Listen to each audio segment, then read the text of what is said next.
Buonasera a tutti e bentornati a Liberamente, variazioni e scorribande qui su Radio Libertà. Allora sta destando grande scandalo in queste ore un'iniziativa politica della Lega.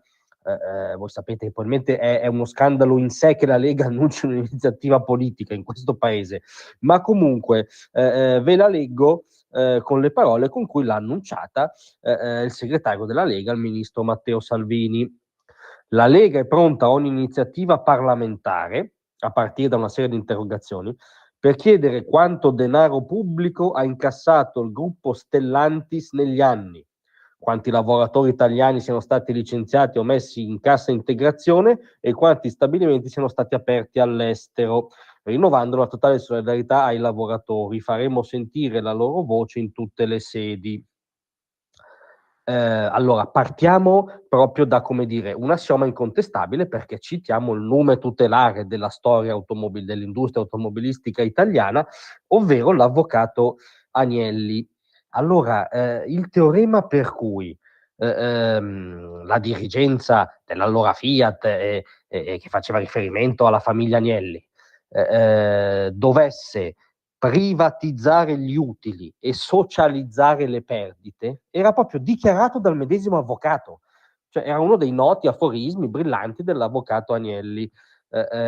Privatizzare gli utili e socializzare le perdite, quindi era lo stesso Agnelli che, come dire, ammetteva plasticamente con una battuta il fatto che l'allora Fiat fosse, come dire, assai sdraiata sul fatto che poteva contare sulla longa manus dello Stato, che poi vuol dire sulla longa manus dei contribuenti italiani, perché come insegnava la signora Thatcher non esistono soldi pubblici, esistono solo soldi dei contribuenti. Quindi i soldi dei contribuenti erano espressamente tirati in ballo dall'avvocato Agnelli. Ma per venire a tempi più recenti, citiamo una fonte che crediamo sia al di sopra di ogni sospetto. Milena Gabanelli, che vi assicuro non risulta iscritta in nessuna sezione della Lega, che fece un'indagine su questo tema a fine giugno scorso per il Corriere della Sera. L'indagine verteva proprio sugli aiuti di Stato che nel corso degli ultimi lustri l'ex Fiat ha avuto appunto dallo Stato italiano, e emergevano una serie di numeri come dire, che parlano da soli nella loro nudità e che non vanno commentati oltre.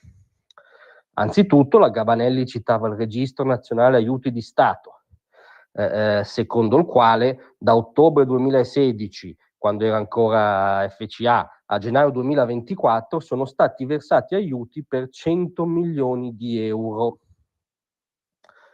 Ancora, secondo i dati INPS, dal 2014 al 2020 l'allora FCA, appunto sul procinto di diventare Stellantis, ha ricevuto contributi per 446 milioni di euro, di cui solo 263 a carico dell'azienda. Il resto a carico del contribuente italiano, di tutti voi. Non solo, ma quando diventa Stellantis, cioè da partire dal 2021, da allora fino all'aprile di quest'anno, il conto complessivo della cassa integrazione è stato di 984 milioni di euro, di cui solo 280 a carico dell'azienda, quindi 700 a carica del contribuente italiano, di tutti voi. Nel frattempo bisogna dire, ed è un'altra cosa sottolineata da Salvini e dalla Lega che assume oggettività, sono scesi i numeri dei dipendenti, cioè a continuo come dire, irrorare con soldi pubblici il gigante dell'auto, sono scesi i numeri dei dipendenti, che nel 2021, quando diventa Stellantis, erano circa 52.700, oggi sono circa 42.700, insomma un bel 10.000 posti di lavoro ce li siamo persi, nonostante questo fiume di denaro di cui sopra. Morale finale, che forse è il dato che rende più l'idea di questa insomma oggettiva anomalia a economia di mercato vigente. L'analisi della Gabanelli riportava ancora che, partendo dai contratti di programma siglati spesso con il CIPE tra il 1990 e il 2019,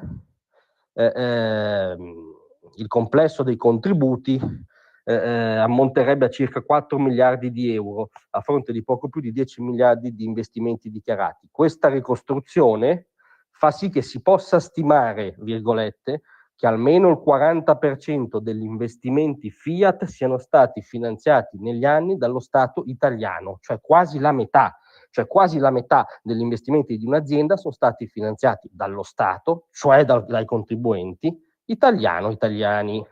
E capite che, come dire, il negoziante all'angolo, il tabaccaio qui fuori in via Bellerio, il serramenta che ci ha girato l'angolo, insomma, anche a loro avrebbe fatto piacere che la loro azienda, no, fosse per la metà, le spese e gli investimenti per la metà sostenuti no, dallo Stato italiano. Così non è mai accaduto, ovviamente. Cosa voglio dire? Voglio dire che da un punto di vista liberale, in cui chi vi parla si riconosce pienamente, io giudicherei non solo sbagliato, ma addirittura sacrilego che la politica andasse a contestare gli investimenti, le risorse, le politiche industriali e interne di un'azienda privata. Perché tutto questo avviene con risorse private, ovviamente, ma se sono in ballo risorse pubbliche, cioè di tutti i contribuenti, di una tale rilevanza che incidono quasi per la metà sugli investimenti fatti da questa azienda negli anni, e allora capite che proprio da un punto di vista liberale, proprio in nome della tutela dei contribuenti, qualche domanda, parecchie domande, me le faccio e credo che sia ancora lecito farsele, e fa benissimo la Lega a farsele.